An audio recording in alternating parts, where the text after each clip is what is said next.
Welcome to Thiruvarur Samayal. இன்னைக்கு நம்ம சேனல்ல ஒரு சூப் ரெசிபி தான் பார்க்க போறோம். ஹாட் அண்ட் சவர் வெஜிடபிள் சூப் எப்படி பண்றதுன்னு பார்க்கலாம்.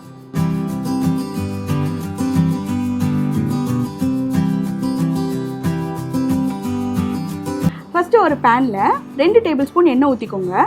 சூடானதும் 3 பச்சை மிளகாய், கொஞ்சம் ஸ்ப்ரிங் ஆனியன்ஸ், அப்புறம் 1 டீஸ்பூன் ஜிஞ்சர் கார்லிக் பேஸ்ட் போட்டு நல்லா ஃப்ரை பண்ணிக்கோங்க.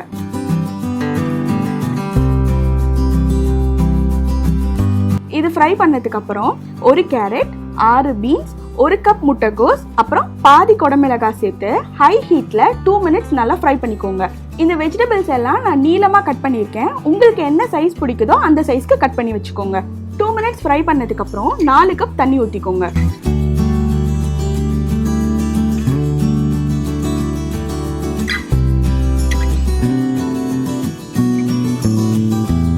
கொஞ்சம் நல்லா கொதிக்கும் போது 2.5 table spoon soya sauce, 1 table spoon vinegar, அப்புறம் 1 table spoon red chilli sauce இது எல்லாத்தையும் சேர்த்து நல்லா ஒரு மிக்ஸ் பண்ணிட்டு கொதிக்க விடுங்க. அப்புறம் இந்த சூப்புக்கு தேவையான அளவு உப்பு சேர்த்துக்கோங்க. உப்பு போடும்போது கொஞ்சம் கவனமா போடுங்க, ஏன்னா சோயா சாஸ்ல ஆல்ரெடி உப்பு இருக்கும். அடுத்து ஒரு 1/4 டீஸ்பூன் சுகர் சேர்த்துக்கோங்க. ஏன்னா soya sauce, red chilli sauce, vinegar இது எல்லாத்துலேயுமே கொஞ்சம் புளிப்பு ஜாஸ்தியாக இருக்கும். அதை பேலன்ஸ் பண்ணுறதுக்காக தான் நம்ம சுகர் சேர்த்துக்கிறோம். அடுத்து 1 டேபிள் ஸ்பூன் மிளகுத்தூள் சேர்த்துக்கோங்க. இது உங்களோட காரத்துக்கு ஏற்ற மாதிரி நீங்கள் அட்ஜஸ்ட் பண்ணிக்கோங்க. உங்களுக்கு ரொம்ப ஸ்பைசியாக வேணும்னா இதை இன்னும் கொஞ்சம் கூட நீங்கள் ஜாஸ்தி போட்டுக்கோங்க. இப்போ இதை 2 நிமிஷம் கொதிக்க விடுங்க. கடைசியா 100 கிராம்ஸ் மஷ்ரூம் சேர்த்துக்கோங்க.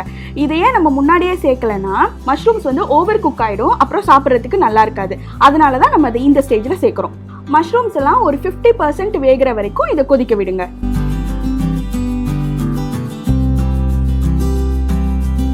மஷ்ரூம்ஸ் எல்லாம் 50% வெந்ததுக்கு அப்புறம் நம்ம கார்ன்ஃப்ளவர் ஸ்லரி ஊற்றிடலாம். அதாவது 3 டேபிள் ஸ்பூன் கார்ன்ஃப்ளவரை கொஞ்சமாக தண்ணி ஊற்றி கட்டி இல்லாமல் கலந்து இதில் சேர்த்துடலாம்.